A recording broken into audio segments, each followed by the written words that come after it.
Indeed, the minister had played a role in assisting the criminal syndicates that we're talking about, that dealing with a variety of things, to feel comfortable about the minister's intervention to satisfy their needs.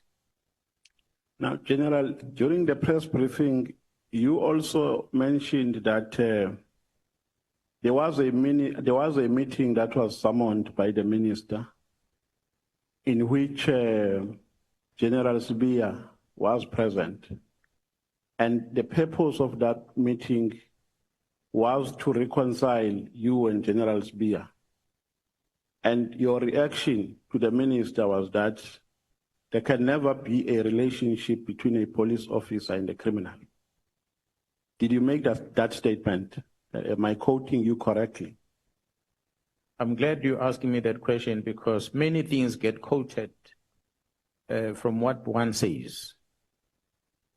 In the statement that I made when I was responding to the media inquiry, it is not exact words I used when I was in a meeting. When the media is asking me the questions about this meeting, what was the purpose? And then I explained that the purpose of the meeting was to create peace. So when I add and I say definitely cannot be any peace between a policeman and a criminal, it's a statement I'm making on the 6th of July, not the statement I made in the meeting with the minister. In the meeting with the minister, the National Commission was present as a witness. The question was, Minister, why did you call me? And the minister explained himself the reason why. Then I asked him, but what is the problem between me and Sibiya that made you to let me travel from KZN coming here? And he said he thought there's issues. And Sibiya also started thinking that there were issues. And I proved to the minister that, but Sibiya was with me on the 27th of January in Durban. I took him on the boat like many other people that I was entertaining, hosting them, and when they're visiting KZN. I was engaging with him. Yes, there was a time where I was not talking to him. By that time went past, and I've unblocked him on the phone, and we started talking afterwards. Because I had blocked him at one stage after the AKA incident. I don't want to get into that. Again, he wanted me to go and brief the minister about operational matters. He wanted the team to travel from Durban to go to Pretoria to go to brief the minister there at the time about the investigation on AKA. And I said, no, we don't account to the minister, to the politician about police operations. So I won't do that. The minister came down fighting hard with me on that one. And I took the punch, but I said, we're not going to do that. Because it's a criminal investigation. What is of an interest to you? That's why we had the fight. I decided to block him there.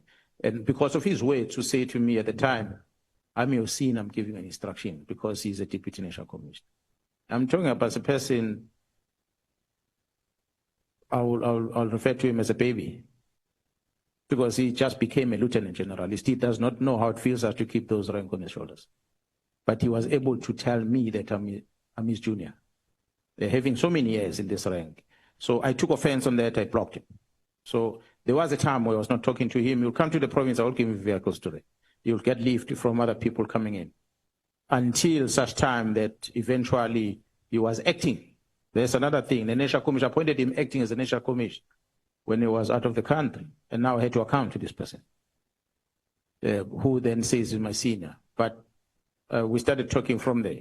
So I'm trying to just display to you that the engagement we had with the minister and his resident, what was discussed there. So basically, there was no reason for the minister to call that meeting.